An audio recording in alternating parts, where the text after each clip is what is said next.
આજ અમારી પાર્ટીમાં અમે બેઠા છીએ તો વટથી માઇકમાં ઉભા થઈને કહી શકીએ છીએ કે બાબુભાઈ LIC માં હતા, નરેશભાઈ બારિયા છે શિક્ષક હતા, ગોપાલભાઈ વકીલ હતા, યશુદાનભાઈ પત્રકાર હતા, ચેતરભાઈ વસાવા છે ગ્રામ સેવક હતા.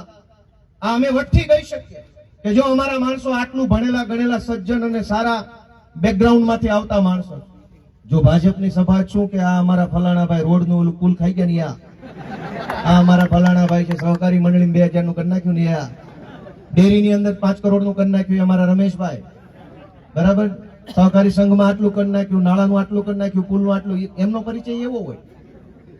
બીજા કઈ હારા માણસો તો છે નહીં એની પાસે. મારી વાત સમજ્યા કે ન સમજ્યા?